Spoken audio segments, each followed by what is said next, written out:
हमारे editor in chief Anurag Chadha sir ji इस session को आगे बढ़ाएंगे। बहुत बहुत स्वागत है सर आपका। और न्यूज़ वन इंडिया परिवार की ओर से हमारे editor in chief Shri Anurag Chadha जी और सीईओ श्री रवि कुमार जी, सांसद चंद्रशेखर आजाद जी का स्वागत और सम्मान इस मंच पर न्यूज़ वन इंडिया के महाकुंभ महामंथन में। कहते भी हैं कि राजनीति में जब आप आते हैं तो निश्चित रूप से अपने समाज की आप बात करते हैं, और जब आप सर्व समाज की बात करते हैं तो आप चंद्रशेखर आजाद बन जाते हैं। और जब चंद्रशेखर आजाद बन जाते हैं तो फिर आप अपनी आजाद जबान से ही वो आक्रामक तेवर दिखाते हैं जिसमें जनता के बीच में अपनी एक अलग पहचान बनाते हैं। उस पहचान आज यहाँ पर है और उतने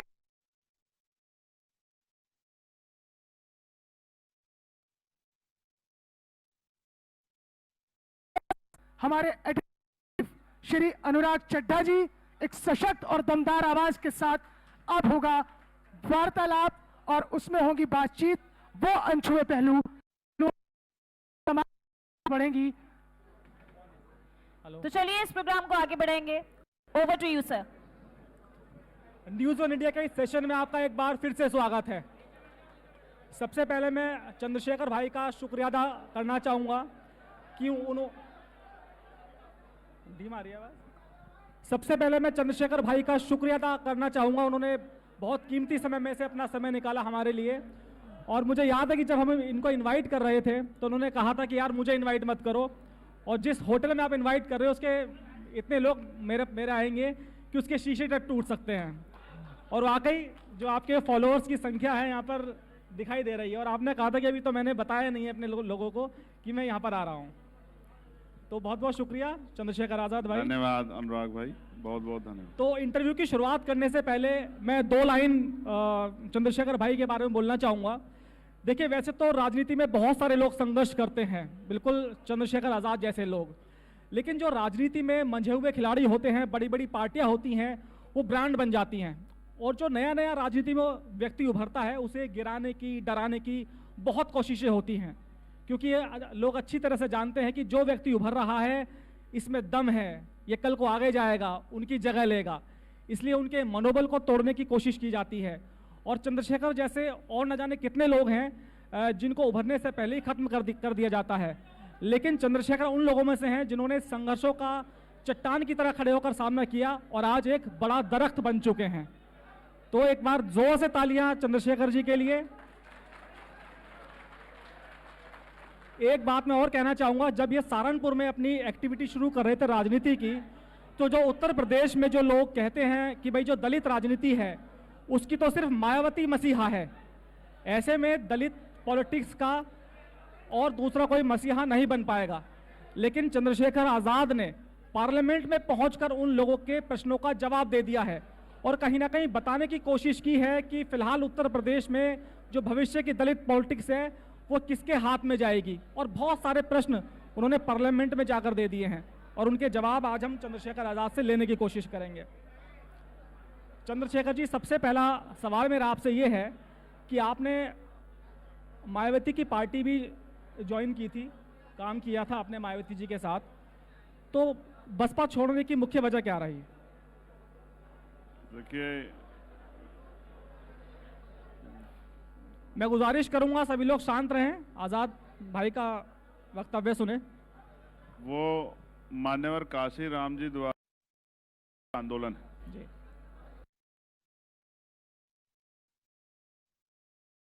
प्रयास था 2000 कि वो ही आंदोलन आगे बढ़े। जब हम बाबा साहब को और अपने नेता काशीराम जी को याद करते हैं, आपने अपनी आखिरी पार्टी आरपीआई बनाई थी, लेकिन आरपीआई में उनको उस तरह से संघर्ष करने का मौका नहीं मिला, क्योंकि जो उस समय जो आरपीआई के लेफ्टिनेंट थे, आरपीआई के जो लीडर थे, उन्होंने काशीराम साहब को नकार दिया। हमने बहुत प्रयास किए, लेकिन अब जो मान्यवर काशीराम साहब के मूवमेंट के हमारे बड़े नेता हैं, उन्होंने कहा कि हम आपके बिना कामयाब हो सकते हैं। तो फिर भीम आर्मी आज़ाद समाज पार्टी के नेताओं ने, हमारे परिवार ने तय किया कि जब हम सड़कों पे लड़ाई लड़ रहे हैं, जब हम जेल जाते हैं, मुसीबतें झेलते हैं, जब हम सर परेशानी का सामना करते हैं और हम समाज के लिए, लोग तनख्वाह पे काम करते हैं, सरकारी प्राइवेट, हम बिना तनख्वाह के काम करते हैं, तो इस काम को हम अपने हाथों में क्यों ना लें? क्योंकि इसके पीछे भी बाबा साहब अम्बेडकर की लाइन थी कि राजनीति में हिस्सेदारी ना करने का सबसे बड़ा दंड ये होगा कि योग्य लोग आपके ऊपर शासन करेंगे। आज प्रदेश और देश को आप देखोगे तो आपको लगेगा कि अगर योग्य लोग शासन कर रहे,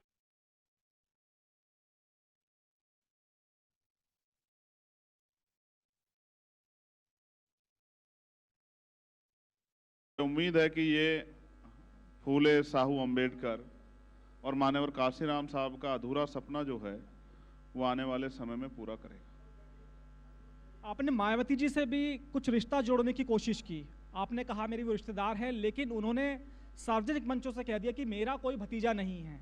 तो क्या मायावती जी को लग गया था कि जो व्यक्ति एक दलित पॉलिटिक्स के रूप में उभर रहा है वो एक दिन दरख्त बन जाएगा, इसलिए उसे दरख्त बनने से पहले ही खत्म कर दो?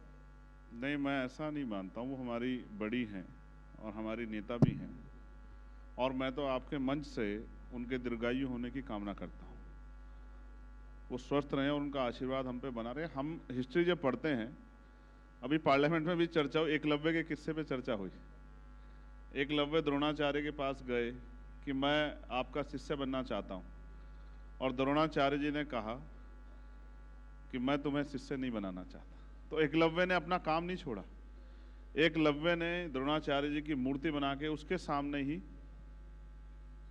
अपनी तैयारी शुरू कर दी, और एक समय आया कि वो एक ऐसे धनुधर बने जिनका कोई तोड़ नहीं था। तो मैंने भी, उन्होंने भले ही मुझे नकार दिया, लेकिन मैंने हमेशा उनको अपनी बड़ी माना, और मैंने उन्हीं की मूर्ति अपने मन में लगा के, मान्यवर काशीराम साहब की मूर्ति अपने मन में लगा के, और जो काम, आप ये समझिए कि उन्होंने बहुत काम किया, हम नकार नहीं सकते। आज हम आगरा में बैठे हैं।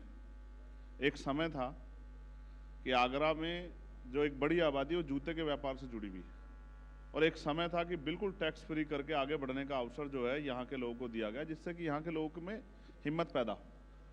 तो ऐसा नहीं है, उन्होंने बहुत काम किया, नकार नहीं सकते हम, लेकिन अभी बहुत काम बाकी है। जैसे आप ये समझिए कि समाज में 10% तबका बहुजन समाज में तैयार हो गया, लेकिन अभी 90% समाज हाशिए पे है, और मेरी और मेरे जैसे लाखों लोगों की जिम्मेदारी है कि वो अपना तन मन धन, अपना शरीर और अपना जीवन बलिदान करके अपने महापुरुष सीख लेके इस आंदोलन को कामयाब करें कि ये देश समतामूलक समाज बने, ये देश समता समानता बंधुत्व भाईचारे का देश बने, ये देश सम्राट अशोक और बुद्ध के सपनों का देश बने।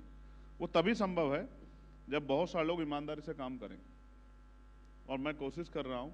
और मैं धन्यवाद दूंगा आगरा के अपने साथियों का और उत्तर प्रदेश और पूरे देश के साथियों का, जिनकी वजह से मैं हूँ। मैं तो एक छोटा सा सिपाही, जैसे आपके यहाँ भी जो कैमरे का काम कर रहे हैं वो दिखते थोड़ा ही है, लेकिन उनका भी योगदान है। ऐसे बहुत सारा हिस्सा है जिनका योगदान है, लेकिन दिखता वही जो दिखाया जाता। तो मैं तो इस मूवमेंट का एक जर्रा हूँ, सिपाही हूँ। हमारे लीडर्स यहाँ बैठे हैं, उन्हीं की संघर्ष की वजह से आज मैं मेंबर ऑफ पार्लियामेंट भी हूँ। सांसद जी, आपने बात महाभारत की आपने बात की एकलव्य की और गुरु द्रोण की, लेकिन उस वक्त की महाभारत में गुरु द्रोण ने एकलव्य का अंगूठा मांग लिया था। लेकिन अगर मायावती जी आपसे वो गुरु दक्षिणा के रूप में मांगे कि आप राजनीति छोड़ दो, तो क्या आज का एकलव्य राजनीति छोड़ देगा अपनी गुरु के लिए?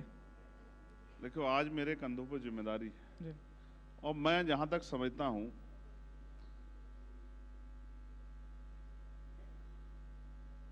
बहन जी समाज का भला चाहती। मुझे नहीं लगता कि वो मेरा अंगूठा मांगेंगे। हो सकता है क्योंकि समय बदल गया है। आने वाले समय में उनका हाथ, जरूरी नहीं कि हमेशा गुरु शिष्य का अंगूठा ही मांगे। हो सकता है गुरु शिष्य की परीक्षा ही ले रहा हो, तो एक समय आ जाए कि गुरु कहे कि चलो अब तुम आगे बढ़ो, मैं तुम्हारे सर पे अपना हाथ रखता हूं, तो अब आगे बढ़ो। तो सोचो अगर ऐसा हो गया तो फिर भारत की राजनीति में क्या होगा।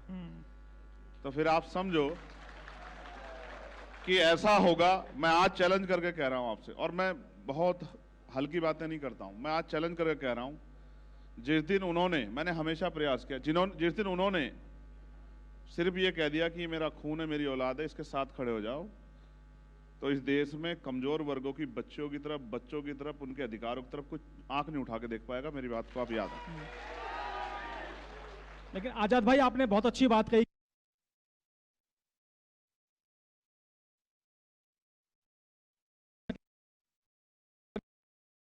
पहनता है 10 लाख के जूते पहनता है, उसको राजनीति में उतारा है। वो 50 करोड़ की घड़ी पहने, वो 50 करोड़ के जूते पहने, मैं बड़ा खुश हूं। मेरा भाई, ये क्या दिक्कत होती है? क्या वो अकेला है जो घड़ी पहनता है? क्या वो अकेला है जो जूते पहनता है? बगैर बाकी लोग क्या बगैर घड़ी के रहते हैं? बाकी लोग क्या बगैर जूतों के रहते हैं? और हमने तो बहुत दिनों तक, मैं तो आगरा में बैठ के कह रहा हूं, हमने तो यहाँ जूते बना बना के अपना पेट पाला है।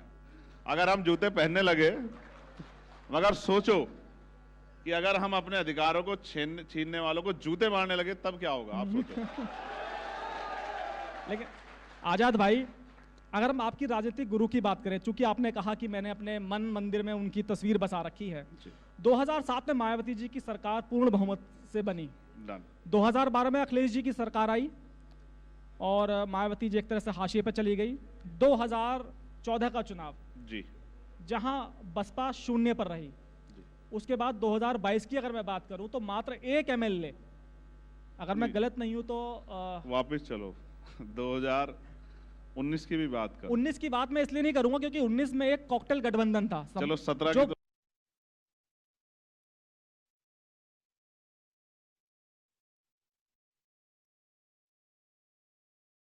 जी की पार्टी का भी था, इसमें भी कोई दो राय नहीं, मैं इससे सहमत हूं। 2014 में 0, 22 में 1। हाँ, क्या ऐसा सोचा था कि आपने आपके राजनीतिक गुरु की ऐसी हालत होगी कभी? हाँ, मैं इस बात को लेकर चिंता में हूं, क्योंकि मेरी बीएसपी से कोई लड़ाई नहीं। देखो, मैं आपको एक चीज और बताता हूं, ये जो आंदोलन है, ये कभी किसी परिवार ने नहीं चलाया। इसको चलाने के लिए इसको समझना जरूरी है और इसके साथ उस तरह से जुड़ना जरूरी है। जैसे ये आंदोलन फूले साहब ने चलाया, वो महाराष्ट्र के थे। फिर ये आंदोलन उनके बाद बाबा साहब ने चलाया, वो मध्य प्रदेश के थे। फिर ये आंदोलन उनके बाद बेहतरीन तरीके से मान्यवर काशीराम साहब ने चलाया, वो पंजाब के थे। ना परिवार का रिश्ता है, ना रिश्तेदारी है, ना प्रदेश का है, ना जिले का है। फिर वो आगे बढ़ाया बेन जी ने, वो उत्तर प्रदेश की थी। तो मैं इसलिए आपसे कह रहा हूं कि दुख तो हुआ, क्योंकि एक जो वृक्ष समाज ने सींच के खड़ा किया था, इतना मजबूत वृक्ष, एक समय था कि मान्यवर काशीराम साहब तय करने लगे थे कि बिहार की कुर्सी पे कौन बैठेगा, कर्नाटक की कुर्सी पे कौन बैठेगा, हरियाणा की कुर्सी पे कौन बैठेगा, पंजाब की कुर्सी पे कौन बैठेगा। तो एक ऐसा कद, पहले रानी का बेटा राजा बनता था। बाबा साहब के सिद्धांत को मान के मान्यवर काशीराम साहब ने कहा कि तमन्ना अगर सच्ची हो तो रास्ते हजार होते हैं, तमन्ना अगर झूठी तो बहाने हजार होते हैं। तो उन्होंने सच्ची में इतना बढ़ाओ कि लोग, कुछ लोग हमारे यहाँ मौसम वैज्ञानिक है, लेकिन वो सरकारें गिराई भी और सरकारें बनाई भी, और उन्होंने जो त्याग किया, राज जैसे पदों को ठोकर मार दी। तो मैं ये समझता हूं कि तकलीफ तो थी, लेकिन क्या तकलीफ होने पे, बीमारी हो जाने पे या जख्म हो जाने पे क्या सिर्फ रोते रहना उपाय है, या उस जख्म का अच्छा इलाज करना उपाय है? मैं तो ये समझता हूं कोई चीज सदैव नहीं रहती, और ये विचार, इसमें व्यक्ति विशेष नहीं है, विचार विशेष है। जो विचार के साथ खड़ा है, समाज उसी के साथ खड़ा हो जाता है। मैंने माँ के पेट से नहीं सीखा, मैंने संघर्ष से सीखा। मैंने 16-16 महीने जेल काटी, मैंने एक बार में 250-250 लाठियां खाई, मेरी रीढ़ की हड्डी में गैप है, मेरे दांत तोड़ दिए गए, मैं चल नहीं पाता सही तरह से, मैं कुछ भी, बहुत सारी चीजें हैं जिनको मैं जिक्र नहीं करना चाहता, लेकिन ये भी एक कड़वा सच है कि मैंने गोली भी खाई है। आपकी गोली की बात से याद है, जगदेव जी का एक नारा है, गोली और जेल को लेकर और राज को लेकर, उधर आप सुनाइए। तो मैंने गोली खाई, और गोली खा के फिर समाज को लगा कि ये आदमी जिसने अपना सब कुछ हमारे लिए निछावर कर दिया, इसकी जान पे बनाइए। अब हमने इसकी बहुत परीक्षा ले ली, अब हमें इसका साथ देना है। जब उन्होंने साथ दिया तो बड़ी बड़ी राष्ट्रीय पार्टी, उनके गठबंधनों को छोड़ के हम लोग मेंबर ऑफ पार्लियामेंट बन गए नगीना से। तो रही बात बाबू जगदेव प्रसाद की, तो उन्होंने कहा कि पहली पीढ़ी गोली खाएगी, दूसरी पीढ़ी जेल जाएगी, और तीसरी पीढ़ी राज करेगी। अब यहाँ तो जेल भी चले गए इसी पीढ़ी में, और गोली भी खा ली। अब ये सोचते हैं कि और संघर्ष करें, और पिछले जो दिनों में दिल्ली में घटा है, उसके बाद तो आप भरोसा करो, जिस दिन से गृह मंत्री जी ने वो बयान दिया है,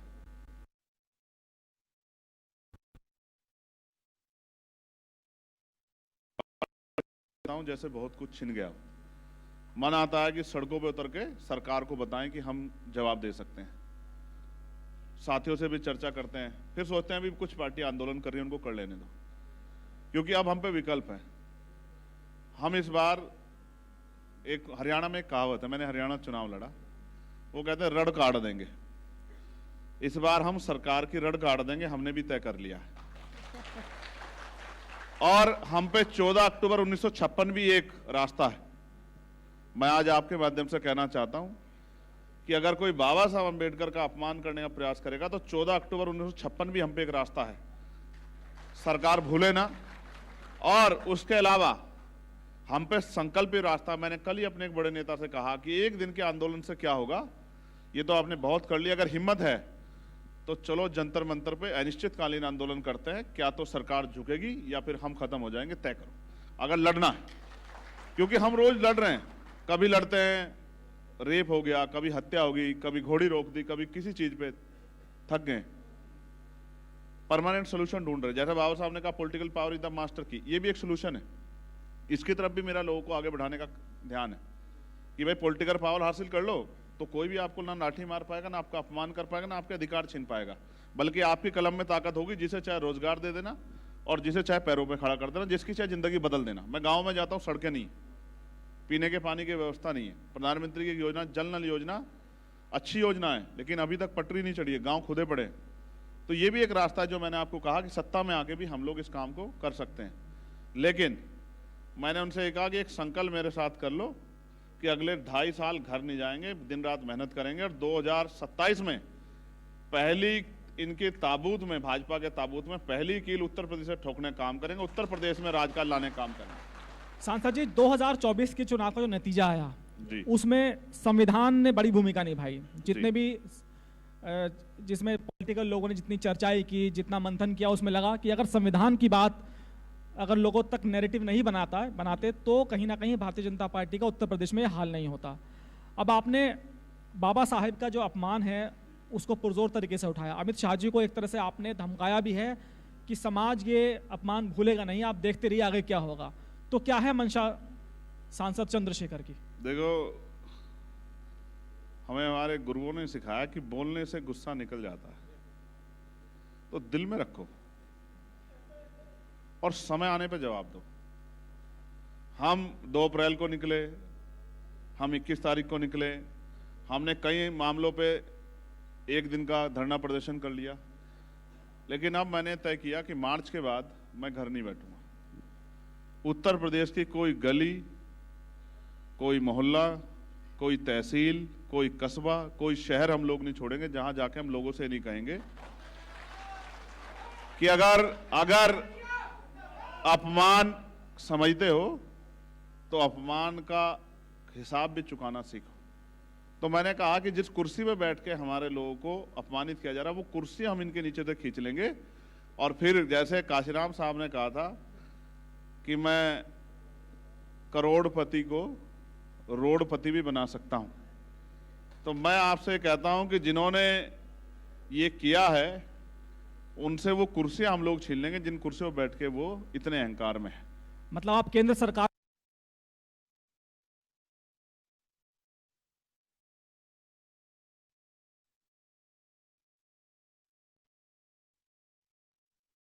समझो मेरी बात को, मैं भूलने नहीं दूंगा। हमारे लोग भूल जाते हैं, ये भावनात्मक लोग हैं, ये भूल जाते हैं, इनको भूलने नहीं देना है। जिस दिन इन्होंने भूलना बंद कर दिया ना, मैं आपको लिख के देता हूं, इन पे जुल्म होना बंद हो जाएगा। हमारे एक बड़े नेता 90 साल के मुझे मिले, अभी बीकानपुर में एक घटना हुई थी उसमें, तो उन्होंने मुझसे कहा कि याद रखो जिस दिन आप करो मरो पे उतर आए उस दिन आपकी हत्या होनी बंद हो जाएगी। और मैंने उस बात को बहुत सोचा, जाके मैं वकील हूं, हर चीज को तर्क की कसौटी पे ले जाता हूं, तो मैंने सोचा उन्होंने क्यों कहा। उन्होंने कहा कि हम संविधान, पुलिस, इंटेलिजेंस, LIU, IB और फोर्स, अर्धसैनिक बल, आर्मी सबके होते मर रहे हैं, तो हमें ये सोचना है कि अगर जीना है तो मरना आना पड़ेगा। और जिस दिन मैं फिर कहता हूं अपने लोगों को, एक बार जीने की ठान लो और जीना भी वो सम्मान का, चंद्रशेखर जी, मैं केवल इसीलिए कह रहा था कि जो हमारे लोगों की मेमोरी होती है बहुत शॉर्ट टर्म मेमोरी होती है। जैसे कोरोना आया, कोरोना में लाखों लोगों की जान गई, उसके बाद लगा कि जब भी चुनाव होगा बीजेपी बहुत बुरी तरह से चुनाव हारेगी। दूसरा मैं नैरेटिव आप बताना चाहूँगा राम मंदिर के बारे में। जब राम मंदिर बना यहाँ पर, उसका उद्घाटन प्रधानमंत्री जी ने किया, तो एक लहर चल गई कि भाई अब तो बीजेपी ने राम मंदिर का नैरेटिव सेट कर दिया है और यहाँ पर बीजेपी सुनामी ला देगी राजनीति में, लेकिन ऐसा हुआ नहीं। तो लोगों के बीच में जो मुद्दा है ये लंबे समय तक कैसे जिंदा रखेंगे, क्योंकि मुद्दे आते हैं चले जाते हैं। देखिए, उसी के लिए मान्यवर काशीराम साहब ने कैडर तैयार किया और मुझे खुशी है कि आज उत्तर प्रदेश में हम पे इतना अच्छा नेतृत्व है कि वो इस कैडर के काम को मिशन 78 के जरिए तेजी से आगे बढ़ा रहा है। फिर आपने जब कहा कि कोरोना काल वो इतना तकलीफ दे था, और अभी झांसी की घटना आपने देखी, इस बार भी कितने लोगों की जान गई, अभी जयपुर में एक घटना घटी। फिर कह रहा हूं, भारत में लोगों की जान की कीमत कम है। और मुझे इस पे ये भी ऐतराज है कि मीडिया उस तरह से घटनाओं पे चर्चा नहीं कराती, जवाब नहीं मांगती, क्योंकि मीडिया को देख के ही परसेप्शन बनता है। मीडिया चाहे तो बड़े से बड़े आंदोलन को छोटा दिखा दे, और मीडिया चाहे तो एक छोटे से आंदोलन को बहुत बड़ा विरोध दिखा दे। तो मीडिया का भी कहीं ना कहीं दोष रहा, कोरोना काल हो या राम मंदिर का जो निर्माण कार्य हुआ। मगर जनता के जो मुद्दे हैं वो भी आज लोगों को समझना पड़ेगा। ये 21वीं सदी है, लोगों के पास सोशल मीडिया है, लोगों के पास फोन है, लोगों के पास तंत्र, लोग देखते हैं कि भाई ये सरकार जो कर रही है ये वास्तविकता में अच्छा काम कर रही है, ये सिर्फ दिखावा कर रही है। और आज जनता सरकार की सच्चाई से वाकिफ हो गई। हम 2 सीटों पे लड़े 2024 में, एक नगीना, दूसरी डुमरियागंज। डुमरियागंज में हम एक दिन पहले हमने तय किया कि हमारी लीडरशिप ने कि चुनाव लड़ना है, और आपके जान के खुशी होगी 81,000 से ज्यादा वोट हमें पड़े। बड़ी तीसरी राष्ट्रीय पार्टी को 30-32 हजार वोट पड़े। और ये सोचिए कि अगर हमने पहले से वहां तैयारी की होती, जबकि लोग मन बना चुके थे, तो परिणाम वही होता जो नगीना में था। लोग अब समझदार हो गए और लोग देख रहे हैं कि कौन उनके लिए लड़ रहा है। होमगार्ड का मामला हो, पुलिस का मामला हो रिफॉर्म का, या आशा आंगनबाड़ी का मामला हो, चाहे ग्राम चौकीदार का मामला हो, भोजन माता का मामला हो, कोई ऐसा व्यक्ति नहीं जिसकी आवाज हमने पार्लियामेंट में नहीं उठाई। सबके लिए हम लोग पार्लियामेंट में हमने आवाज उठाई, मंत्री जाके मिले, उनसे कहा, आग्रह किया कि साहब आप सरकार में हो तो करो ना। आपके अभी सरकार के मंत्री आए थे, उनसे भी मैं 3 दिन पहले मिला। मैंने उनसे कहा मैं नगीना क्षेत्र से जीत के आया हूं, उनको वहाँ की जनता का मेरे ऊपर कर्ज है। वहाँ महिलाओं को आज भी घर चलाने के लिए भट्टों पे काम करना पड़ता है, कोलू पे काम करना पड़ता है, उनको खेतों में काम करना पड़ता है, उनको दिहाड़ी मजदूरी करनी पड़ती है, 100-120 ईंटें सर पे उठा के ऊपर चढ़ना पड़ता है। आप वहाँ MSME के जरिए रोजगार की व्यवस्था कराओ। उन्होंने हालांकि मुझसे कहा कि आप आओ मेरे साथ बैठो, हम लोग चर्चा करेंगे किस तरह वहाँ की महिलाओं को रोजगार मिले, वहाँ के नौजवानों को रोजगार मिले। इसके लिए मैं जो हमारे मिनिस्टर हैं MOS, उनके पास गया, उनसे मैंने कहा कि वहाँ के नौजवान को रोजगार कैसे मिले। तो इसके लिए मैंने कहा आपकी जो योजना है सरकार की, उसको धरातल पर ले जाने की जरूरत। मैं कोशिश कर रहा हूँ। राजनीति का मतलब ये नहीं कि सिर्फ विरोध करना है, हमारी कोशिश है कि किसी भी तरह से लोगों के काम आ सके, उनको आंसू पूछ सकें, उनके ज़िंदगी में खुशहाली ला सकें।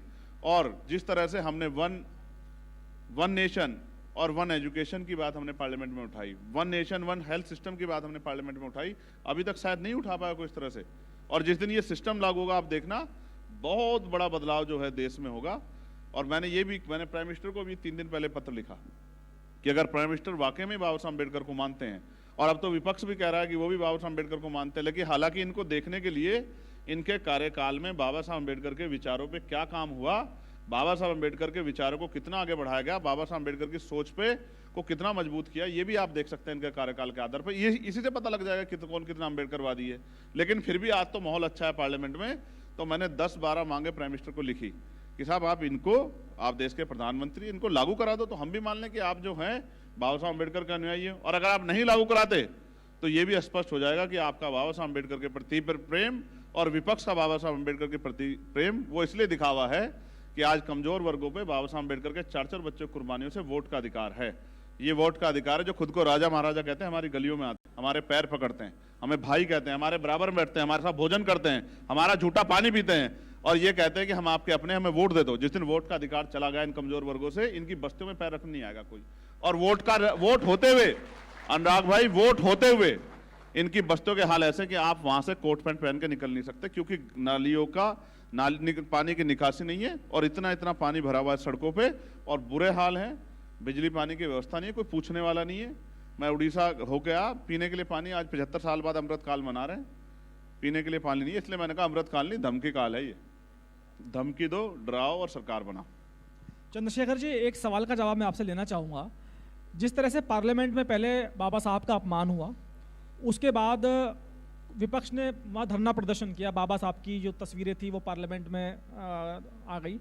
उसके बाद बीजेपी को लगा कि कहीं ना कहीं डैमेज कंट्रोल करना चाहिए। ये जो सांसदों के साथ मार पिटाई का मामला हुआ, आपको लगता है कि इशू को डाइवर्ट करने की वाकई कोशिश है या मामला कुछ और है? देखिए, एक सच को छिपाने के लिए कई झूठ बोलने पड़ते हैं। सच सच होता है। तो कई तरह के प्रयास किए गए, हालांकि विपक्ष के साथी उनके जाल में फंस गए, इसलिए पूरा मामला डाइवर्ट करने की कोशिश की। लेकिन मैं आपको ये भी बता दूं कि वो जो विपक्ष वहां विरोध कर रहा है, ये विरोध उनका नहीं है। ये विरोध और ये जो अपमान देश में रहने वाले करोड़ों शोषितों, वंचितों, महिलाओं, आपके यहाँ भी बहुत सारी एंकर हैं, बहुत सारी बहनें काम कर रही हैं। आज अगर इस देश में इंदिरा गांधी जी भी प्राइम मिनिस्टर बनी तो ये बाबा साहब अम्बेडकर के संविधान की देन है। अगर हमारे यहाँ उत्तर प्रदेश में हमारी नेता बहन जी 4-4 बार चीफ मिनिस्टर बनी महिला होने के बाद, तो ये बाबा साहब अम्बेडकर के संविधान की देन है। और अगर देश में जो खुद को चाय बेचने वाला कहते हैं और वो खुद कहते हैं कि मैं पिछड़े वर्ग से आता हूं, अगर पहले तो रानी का बेटा राजा बनता था, अगर वो भी प्राइम मिनिस्टर बने या आदिवासी मुख्यमंत्री महिला जो है वो राष्ट्रपति बनी, ये बाबा साहब अम्बेडकर के संविधान की देन है। और मैं बैठा हूं बाबा साहब अम्बेडकर के संविधान की देन, एक प्राइमरी स्कूल का हेडमास्टर का बेटा जो मेंबर ऑफ पार्लियामेंट है और देश की सरकार से अपने सवाल पूछता है पार्लियामेंट में खड़े होकर, ये इस देश के संविधान ने दिया, जिसने हजारों साल की व्यवस्था को इतनी बड़ी चोट दी और समता समानता का के जो है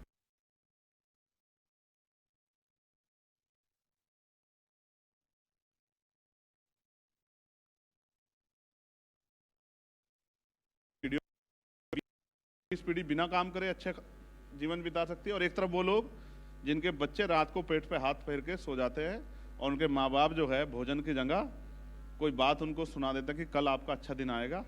इस तरह की व्यवस्था भी आज भारत में है। चंद्रशेखर जी, एक सवाल फिर दोबारा से मैं मायावती जी से रिलेटेड आपसे पूछना चाहूंगा।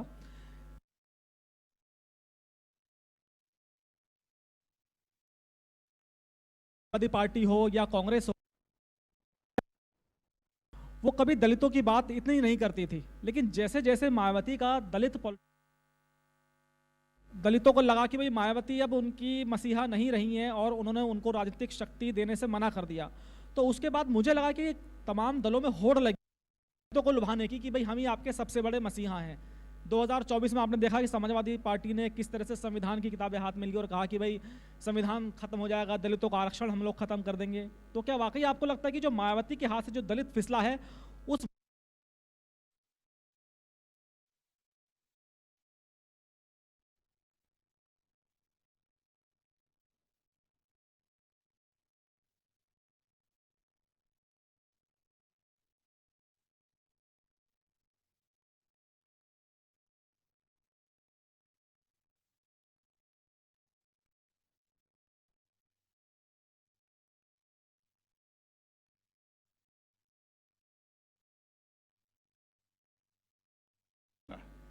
और एक मजबूत आंदोलन भीम आर्मी के रूप में 2014 से शुरू हुआ। जब हम राजनीतिक रूप से कमजोर हुए तभी हमने अपनी सामाजिक जिम्मेदारी को कंधों पे उठा के सामाजिक आंदोलन को भीम आर्मी के जरिए मजबूत किया। और वो इतना एग्रेसिव आंदोलन था कि भीम आर्मी का नाम सुन के अधिकारी अपने दफ्तरों के कुंडे बंद कर लेते थे कि भीम आर्मी के लोग आ रहे हैं। उस आंदोलन में शक्ति थी, उस आंदोलन में गूंज थी, उस आंदोलन में विचार था, उस आंदोलन में जुनून था। उस आंदोलन की शक्ति से सभी दलों को लगा कि अगर ये आंदोलन तेजी से आगे बढ़ता रहा तो फिर ये समाज इधर से हटके इस लीडरशिप में चला जाएगा। तो उसको कोशिश की जा रही है। लेकिन वो समाज समझदार समाज, वो जानता है कि समय समय पे किसी ने कमी नहीं छोड़ी जख्म देने में, चाहे वो जो आज सत्ता में इनसे पहले सत्ता वाले रहे हो और चाहे उत्तर प्रदेश में जो आज सत्ता में इनसे पहले वाले सत्ता वाले रहे हो। सब ने समय समय पे जब मौका मिला ऐसा इलाज किया कि ये हमारे आंदोलन ने इनको 10 कदम आगे बढ़ाया, उन्होंने इनको 20 कदम पीछे धकेलने का काम किया। और मैं और आपने तो मैं इस मंच के माध्यम से कहना चाहता हूं, जुल्म नहीं हो रहा है। आज मुसलमानों पे, आज जैनों पे, ईसाई, बौद्धों पे, आज पिछड़ों पे जो जुल्म हो रहा है वो भी किससे छिपा हुआ नहीं है। और जुल्म की शकल ये नहीं कि उनकी हत्या कर दी गई, जुल्म की शकल ये है कि उनके कारोबार खत्म किए जा रहे हैं, जुल्म की शकल ये है कि आरक्षण खत्म किया जा रहा है, जुल्म की शकल ये है कि उनकी हिस्सेदारी खत्म की जा रही है, जुल्म की शकल ये है कि उनकी लीडरशिप खत्म की जा रही है, और जुल्म की शकल ये है जो हम संभल में देख रहे हैं कि किस तरह जो है नंगा नाच जो है संभल में किया गया, और किस तरह से जो है जो इनके सियासी नेता थे उनको पकड़ पकड़ के जेल में बंद किया गया। और अजमेर हो या कोई और प्रयास हो, ये सब भी इस बात का उदाहरण है। और मैं आपके मंच के माध्यम से आज कह रहा हूं, मैं चंद्रशेखर आजाद आज आपके मंच के माध्यम से कहता हूं कि आप अंबेडकरवादी जो सबको साथ लेकर चलना चाहता है, लेकिन अगर किसी भी समाज को डराने काम किया जाएगा, चाहे वो हमारे जैन भाई हो, चाहे सिख भाई हो, चाहे बौद्ध भाई हो, चाहे ईसाई भाई हो, और चाहे हमारा बड़ा परिवार मुस्लिम परिवार के लोग हों, हम ईंट से ईंट सरकार की बजा देंगे अगर इनको अपमानित करने का काम किया जाए। यानी कि अब दलित पॉलिटिक्स के अलावा आप सब समाज की पॉलिटिक्स करेंगे। अब हम हर उस व्यक्ति का हाथ पकड़ेंगे जो शोषित है, जो पीड़ित है, जिस पर जुल्म हो रहा है। और जब हम किसी की आवाज़ उठाते हैं तो उसकी जाति नहीं देखते हैं, ये देखते हैं कि उसकी तकलीफ में हम क्या काम, उसकी मदद करके उसकी तकलीफ को कम कर सकते हैं। और मैं फिर कह रहा हूँ, जाति, अब बाबा साहब अम्बेडकर का ने तो किताब लिखी जातिहीन समाज की, तो मैं आज आपके माध्यम से पूछना चाहता हूं कि देश के प्रधानमंत्री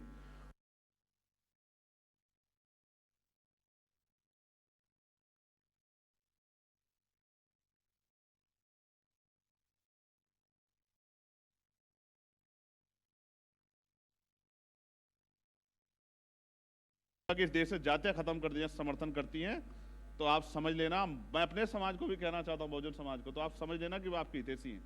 और अगर वो कहें कि जाति व्यवस्था बना के रखेंगे, आपको पीटेंगे, आप पे जुल्म भी करेंगे, आपके अधिकार भी छीनेंगे और बाबा साहब का पोस्टर भी लहराएंगे, तो आप ये भी समझ लेना कि उनका अपना स्वार्थ है। चंद्रशेखर जी, जहाँ तक मायावती जी की बात है, तो दलित समाज की वो हीरो थी जब वो उत्तर प्रदेश की मुख्यमंत्री जब बनी, तो दलितों का सम्मान ऊंचा हुआ और उनको लगा कि उनका अपना कोई है।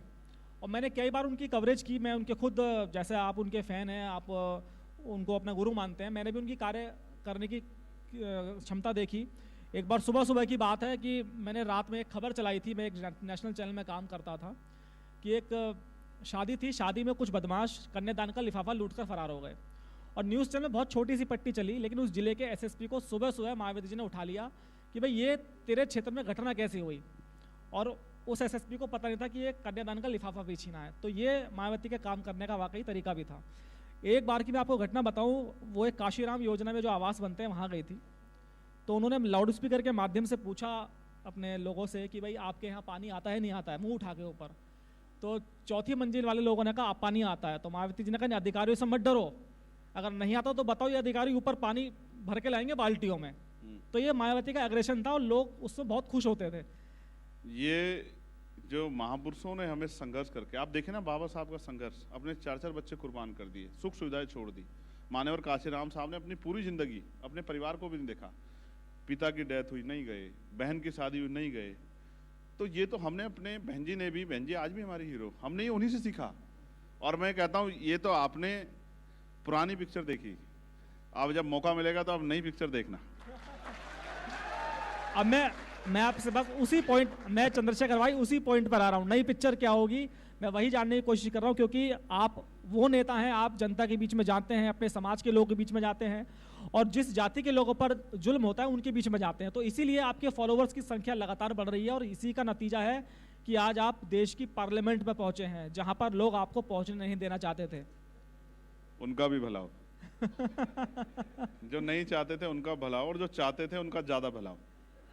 रही बात, मैं आपसे फिर ये कहूंगा, ये लड़ना हमने अपने महापुरुषों से सीखा है, और ये आज से नहीं तो लंबे समय से चली आ रही इस देश में। वर्ण व्यवस्था, जाति व्यवस्था और ये सांप्रदायिकता, ये सब चला आ रहा है धर्म के आधार पे, फिर अब जाति के आधार पे जुल्म जो है सदियों चला आ रहा है। और ये गुस्सा नहीं है, ये हमारा तरीका है जिससे हम अपने लोगों का मनोबल बढ़ाते हैं और उनको उनकी शक्ति का एहसास कराते हैं। मैं तो फिर आपसे कह रहा हूं, अब जब मौका मिलेगा तो मैं आपको चैलेंज करके कहता हूं कि एनसीआरबी का डाटा आप देख लेना, जो काम 50 साल में नहीं हुआ वो 1 साल में होगा, मेरी बात को आप याद रखें। और ये भी डाटा देख लेना, अगर नियत हो सरकार की, जैसे मैं आपका यहां का जिक्र करूंगा, मैंने एक कारोबार की बात की थी आपको, जूता व्यापारियों की। अब जूता व्यापारियों ने यहां की सरकार को पत्र लिखा वित्त मंत्री को कि साहब हम पे से जीएसटी का टैक्स कम करो, क्योंकि आप तो रोजगार नहीं दे रहे, लेकिन हम यहाँ लाखों लोग जो हैं उस जूते के व्यापार से जुड़े हुए हैं। एक जूता बनता है जो मशीन से बनता है, मशीन मैन्युफैक्चरिंग होता है, एक जो हाथ से बनता है, जो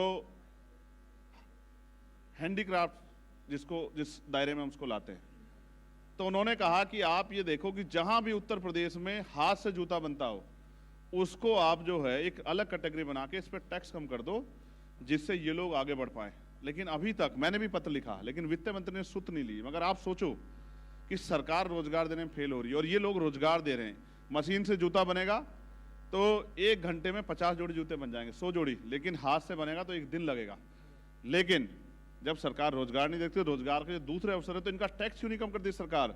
और मैं इनसे भी कह रहा हूं, सरकार कम करे ना करें, जब हमें मौका मिलेगा तो टैक्स नहीं कम करेंगे, सब्सिडी भी देंगे आप लोगों को, आप चिंता मत करो। चंद्रशेखर जी, एक सवाल मेरा फिर मायावती जी से जुड़ा है। मायावती जी के बारे में कहा जाता है कि वो उनकी पार्टी गरीबों की पार्टी है, लेकिन पैसा बहुत है, ये सब जानते हैं। खैर, मैं इसमें कोई कमेंट नहीं करूंगा। लेकिन जो टिकट देने की प्रथा है, जब तो कोई व्यक्ति चंदा नहीं देता तब तक पार्टी में टिकट नहीं मिलता, चाहे पार्टी के कितने पुराने नेता हों और जो या चुनाव जीतने की दक्षता रखते हों, उनको भी टिकट नहीं मिलता। शायद यही कारण है कि आज बसपा अपने हाशिए पर है। और एक सवाल इसमें मेरा ये भी है कि चंद्रशेखर आज़ाद की पार्टी भी अभी गरीब पार्टी है, क्या वो भी चंदा लेकर टिकट देंगे या वाकई दक्ष लोगों को टिकट देंगे? देखो, मैं शायद आप जवाब नहीं दे पाओगे अनुराग भाई। आप मुझे ये बता दो कि बीएसपी के पास कितना फंड है, अगर आपको एग्जैक्ट जानकारी, और फिर ये भी बता दो कि कांग्रेस, समाजवादी, टीएमसी और भाजपा के पास कितना फंड है, ये भी बता दो। और ये भी बता दो इलेक्ट्रल बॉन्ड से चंदा किसको मिला, ये भी बता दो पूरे देश को। आज आपके चैनल के माध्यम से पता लग जाए कि चंदा देके धंधा लोगों का काम इस देश में कौन कर रहा है। और आप सारे सवाल उनमें पूछ रहे, वो सरकार में नहीं, ना वो विपक्ष है ना सरकार में। आप मुझसे सरकार में पूछते तो मैं बताता किस तरह इस देश को दोनों हाथ से लूटा जा रहा है। डबल इंजन की सरकार नीचे से भी लूट रही है और ऊपर से भी लूट रही है, और जनता की जेब खाली हो रही है। रही बात टिकटों की, तो हमारे यहाँ जो पॉलिसी है वो पॉलिसी किसी पार्टी पे नहीं है, चाहे 100 साल पुरानी हो चाहे 70 साल पुरानी हो। हम लोकशाही में हैं और हमारी स्टेट की टीम तय करती है कि किसको लड़ाना है, और वो जिले से आती है बात, और वो जिसको तय करते हैं मैं उनसे ही कह देता हूं, जो स्टेट के प्रभारी। अक्सर वो कहते हैं कि आपको साइन करने चाहिए, मैं कह देता हूं कि आप ही करो, मेरा काम तो एक कार्यकर्ता का है। हमारी पार्टी विचारधारा के आधार पर है। और रही बात, मैं उनको भी प्रोटेक्ट नहीं कर रहा, उनके ऊपर आरोप लगे, इनका जवाब उनको देना है। लेकिन ये सच है कि पैसे की राजनीति से गरीबों के अंदर जो नेतृत्व था, जो संघर्ष का नेतृत्व था, वो नेतृत्व आना बंद हो गया है। और इसमें सिर्फ पैसा नहीं, इसमें परिवार भी योगदान में आता है। आज कोई लीडरशिप उठा के देख लो किसी पार्टी की, सब कहते हैं कि हम परिवारवाद के खिलाफ हैं, लेकिन सबके यहाँ बराबर है। लेकिन ये भी एक कड़वा सच है कि हम इन दोनों चीजों से दूर होके, और मैं आज इस मंच से आपसे कहता हूं, कोई नहीं कह पाएगा, ऑन रिकॉर्ड कह रहे हैं, हमारे लीडर सुन रहे हैं, मैं आज आपको इस मंच से कहता हूं कि मेरे परिवार में जो आने वाली पीढ़ी है वो इस पार्टी में अगर काम भी करना चाहेगी तो वर्कर बन के काम करेगी, लीडर बन के कभी नहीं काम करेगी। और मैं कोशिश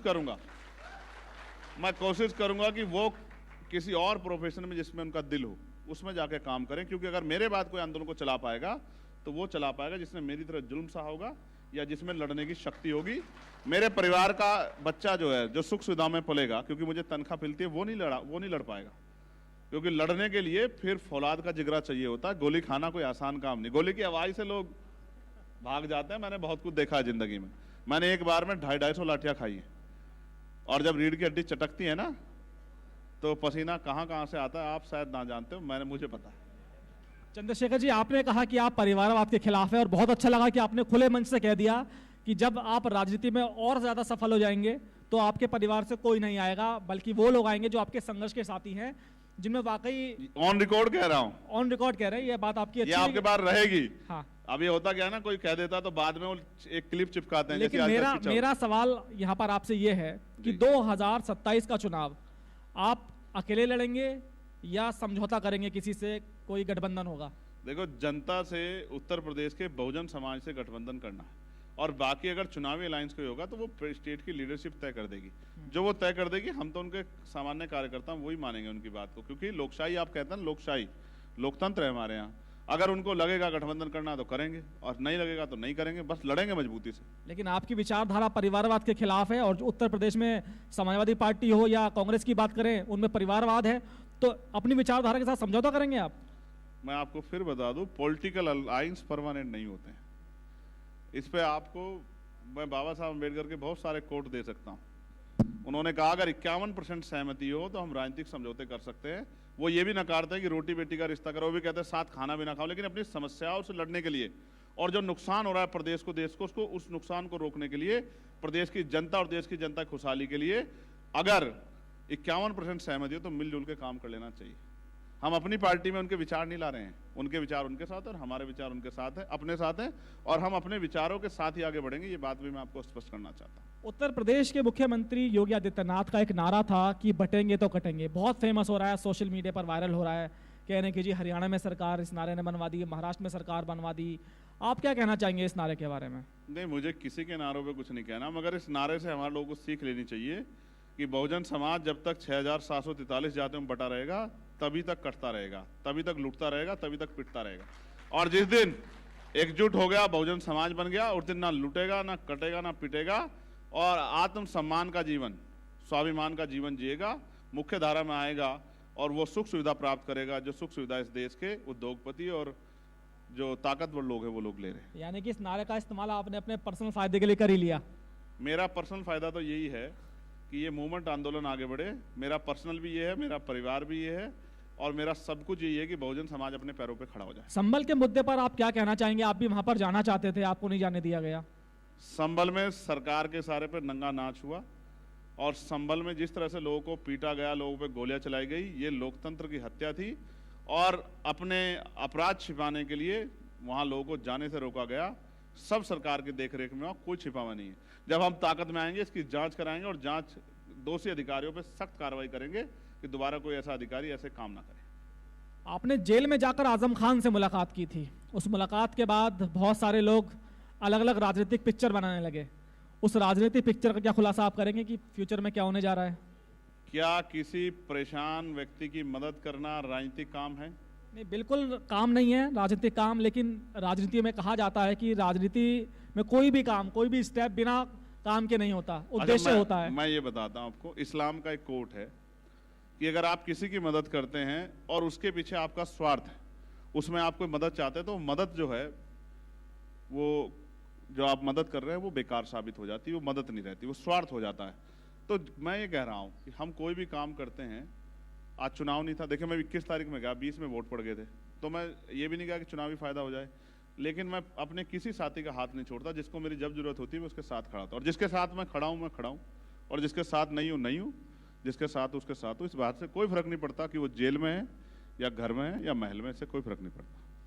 सरकारी जो क्षेत्र हैं उनमें दलितों को जो आरक्षण मिला है उस पर भी लगातार बहस चल रही है। ऐसे में आपने एक नया विवाद छेड़ दिया है। प्रधानमंत्री जी को शायद आपने पत्र लिखा है कि जो प्राइवेट क्षेत्र है उसमें भी रिजर्वेशन होना चाहिए। क्या आपको लगता है कि प्राइवेट क्षेत्र इसके लिए तैयार होगा? प्राइवेट क्षेत्र कौन होता तैयार नहीं होना? तो सरकार की ताकत है। जब सरकार लेटरल एंट्री कर सकती है, जब सरकार निजीकरण कर सकती है, तो निजी क्षेत्र कैसे बने आप ये समझिए ना। उनको जैसे एक कंपनी लगती है तो उसको 1000 बीघे जमीन 1 रुपए की लीज पे दी जाती है 100 साल के लिए। वही जमीन अगर किसान को दी जाएगी तो हजारों रुपए लिए जाएंगे, लाखों रुपए लिए जाएंगे। फिर उनका कितना टैक्स छोड़ा जाता है, टैक्स फ्री किया जाता है, फिर उनको तमाम तरह की सुविधा दी जाती है, फिर उनको जो है लोन दिया जाता है। वो सब जनता का पैसा हो। जब जनता का पैसा आप किसी सेक्टर में लगा रहे हो तो जनता के तो सेक्टर हुआ, और जनता के सेक्टर में अगर आप 85% कमजोर वर्गों को मुख्य धारा में लाने काम कर रहे हैं, उनको हिस्सेदार देने काम कर रहे हैं, तो फिर इसमें क्या बुराई है? आप ये बताओ, अभी EWS लागू हुआ, क्या संविधान में इसका प्रोविजन है? संविधान में आरक्षण का जो आधार है वो सामाजिक पिछड़ापन और शैक्षिक पिछड़ापन और हिस्सेदारी, ये उसका आधार है। लेकिन आपने तो आर्थिक आधार पर कर दिया। तो मैं आपसे इसलिए कह रहा हूं कि अगर आप ये बात कहते हो तो मैं ये मान लेता हूं कि जो EWS है उसके जरिए अयोग्य लोग कुर्सियों पर बैठ रहे हैं। अगर आप इस बात से सहमत हैं तो मैं कहूंगा कि प्राइवेट सेक्टर को तैयार नहीं होना चाहिए, और अगर EWS के जरिए योग्य व्यक्ति जा रहे हैं, जो काबिल हैं वो जा रहे हैं, तो फिर निजी क्षेत्रों में भी आरक्षण, और मैं कहता हूं जब हम पे मौका मिलेगा हम इसको लागू कराएंगे। हम नहीं जानते कोई क्या सोचता है, हम इसको लागू कराएंगे, हमें नहीं फर्क पड़ता। चंद्रशेखर जी, आपकी पार्टी ने हरियाणा में भी चुनाव लड़ा था जी। पहले आपको कहा जाता कि आप लोग मायावती के वोट काट रहे हैं, लेकिन जो हरियाणा के कुछ सीटों को मैंने देखा वहां पर लगा कि बसपा ने अगर आपका वोट ना काटा होता तो आपके प्रत्याशी चुनाव जीत जाते। बसपा भी हमारा ही परिवार है, छोड़िए। और ठीक है, जो लोग उधर थे वो भी इधर आ जाएंगे कुछ देर बाद, सब ठीक हो जाएगा फिर। देखिए, आप मेरी बात को जानिए, इस समाज, जिस समाज को आप बार बार कह रहे हैं ना, जिक्र कर रहे हैं जिसका, मैं टारगेट कर रहा नहीं कहूंगा, ये समाज बड़ा स्वाभिमानी समाज है। अगर मैं इनको एक कॉल दे दूं ना, आज कह रहा हूं आपसे बैठ के कि कल सड़कों पे आना है, तो सरकारें घुटने पर आ जाएंगी। मेरी बात को आप याद रखना, मैंने इनको रोक रखा है, ये बहाव है।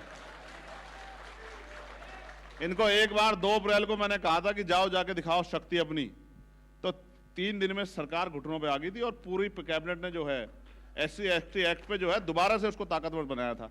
मैं इनको रोक के बैठा हूं कि मान जाओ, अभी समय आने पे तुम्हारी ताकत का यूज किया जाएगा, रुक जाओ। चंद्रशेखर जी, जब भारतीय जनता पार्टी कहीं चुनाव हारती है या कहीं चुनावी मंथन की बात होती है या कांग्रेस की बात, तो उनके इंटरनल लोगों से मेरी बात होती है, वो कहते हैं कि भाई हम लोग अलग अलग इलाकों में दलित पॉलिटिक्स इस्टेब्लिश नहीं कर पाए हैं। दलितों के नेता तो बहुत हैं लेकिन स्टेबिलिटी वो नहीं कर पाए हैं। उत्तर प्रदेश में मायावती जी की कमी के बाद एक दलित नेता की जगह खाली है, तो क्या माना जाए, इस मंच से आप कहेंगे कि उत्तर प्रदेश में वो कमी पूरी हो गई है चंद्रशेखर आज़ाद के रूप में? नहीं, आपका सवाल आपको दोबारा कहना पड़ेगा, ये बड़ा कंफ्यूजिंग सवाल है। सवाल मेरा ये था चंद्रशेखर जी कि मैं पश्चिमी यूपी की बात करता हूँ। ठीक है। पश्चिमी यूपी में जब भारतीय जनता पार्टी चुनाव हारी, तो जो उनके नेताओं से मेरी बात हुई तो उन्होंने कहा कि भाई हम लोग भाजपा में दलित लीडरशिप डेवलप नहीं कर पाए हैं। नेता तो बहुत हैं लेकिन इस्टेब्लिश नहीं कर पाए हम लोग। ठीक है। उसके बाद मायावती जी की पार्टी की मैं बात करूं तो मायावती जी जब से कमजोर हुई हैं पॉलिटिक्स में, तो एक दलित नेता की जगह खाली है। तो क्या माना जाए कि चंद्रशेखर आजाद ने वो कमी पूरी कर ली है? अब उत्तर प्रदेश, मेरे माथे पे लिख दो कि मैं दलित नेता हूं, क्योंकि जब तक आप मेरे माथे पे दलित नेता नहीं लिखोगे तब तक मुझे लगता है कि मीडिया के लोगों को सुकून नहीं पड़ेगा। मुझे बताओ कि मैं कमजोरों का नेता, बहुजनों का नेता कैसे बन सकता हूं? मैं वही काम करने लगूंगा, ये बता दो पहले आप मुझे। ये बताओ कि मैं दलित समाज में पैदा हूं, इसीलिए आप मुझे दलित नेता बार बार कह रहे हैं कि आप मुझे सिर्फ ये बताओ। फिर आप योगी जी कहो कि वो ठाकुर नेता हैं, फिर आप मोदी जी को कहो कि वो अपनी जाति के नेता, फिर अमित शाह जी को अपनी जाति के नेता, फिर राहुल गांधी जी को अपनी जाति के नेता। क्यों इस काम को करना चाहते हैं आप नहीं लोग? चंद्रशेखर जी, मैं कोई टारगेट नहीं कर रहा हूं। दरअसल राजनीति बिना जाति की नहीं होती, ये आप भी जानते हैं। राजनीति में मैं तो जातिविहीन समाज की बात कर रहा हूं। जाति का शब्द ही नहीं है, और वाकई ऐसा होना चाहिए, जाति विहीन समाज होना चाहिए। चलिए चंद्रशेखर जी, इस सेशन के अंत में मैं आपसे कुंभ के बारे में कुछ सवाल पूछना चाहूंगा। किसके बारे में? कुंभ के बारे में, जो कुंभ महामंथन हो रहा है हमारा। तो कुंभ को लेकर आपको क्या लगता है कि एक सोशल कॉज है बड़ा, क्योंकि वहां पर ना हिंदू, ना कोई दलित है, ना कोई बड़ा है? नहीं, ये बताओ, सोशल कॉज है तो वहां से बहुत सारे लोगों की एंट्री बैन क्यों कर दी आपने? अगर सोशल कॉज, अगर वो सोशल कॉज है तो आपने ये जो सरकारी पैसा आप वहां लगा रहे हैं, आपने इतने लोगों की एंट्री क्यों बंद की है? फिर सबकी एंट्री होनी चाहिए कि वहां व्यापार कौन करेगा, वहां दुकान कौन लगाएगा, आपने बंद किया है ना। तो ये सोशल कॉज नहीं है, ये सरकारी कॉज है। और मेरा बस चलता, मैं ये सारा पैसा शेड्यूल कास्ट, बैकवर्ड के बच्चों की फीस में, उनके स्कॉलरशिप में लगा देता कि उनके बच्चे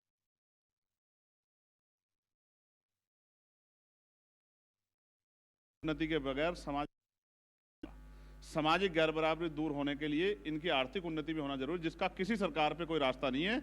हम लोगों पे इसका आर्थिक उन्नति का रास्ता है और हम लोग आर्थिक उन्नति करेंगे, इनको मुख्य धारा में लेके आएंगे और तब आप देखना समाज में बदलाव होगा। तब वो होगा जो बाबा साहब अम्बेडकर चाहते थे, वो नहीं, नारा लगाने से नहीं बनेगी बात। चलिए चंद्रशेखर जी, बहुत बहुत शुक्रिया आपका, आपने अपनी राय बहुत बेबाकी से रखी और आपकी बातों को सुनकर मुझे लगा, पहले तो आप मायावती जी के बारे में काफ़ी बोलते थे, लेकिन मुझे लगता है कि इन दिनों रिश्ते बहुत अच्छे हुए हैं और 2027 में मुझे लगता है कुछ वाकई बड़ा होने वाला है। बहुत बहुत शुक्रिया चंद्रशेखर भाई। धन्यवाद धन्यवाद धन्यवाद धन्यवाद, बहुत बहुत धन्यवाद। अभी सांसद जी एक अभी रुकेंगे, एक मिनट अभी समय, एक मिनट अभी समय है। चंद्रशेखर जी एक मिनट अभी समय है भैया, सम्मानित होंगे अभी, एक मिनट।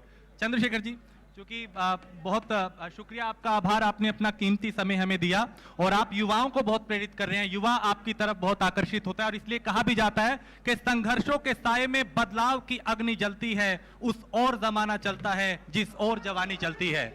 बहुत बहुत आपका मैं इसको थोड़ा सा इसको कंप्लीट कर देता हूं। हाँ प्लीज, जरूर। कि संघर्षों के साये में घनघोर जवानी पलती है और इतिहास उधर झुक जाता है जिस ओर जवानी चलती है। बहुत बहुत और एक मिनट। हाँ, मैं एक चीज बोलूंगा, एक चीज। हाँ, चंद्रशेखर जी, क्योंकि doctor Rajat Arora, MD Yashoda group of hospital के, वो उनके सम्मान में अभी स्टेज पे हैं। प्लीज नारेबाजी नहीं। हाँ, तो अभी उनके सम्मान में डॉक्टर रजत अरोड़ा, जो कि एमडी हैं यशोदा ग्रुप ऑफ हॉस्पिटल के, उनको नारेबाजी। 1 मिनट भैया।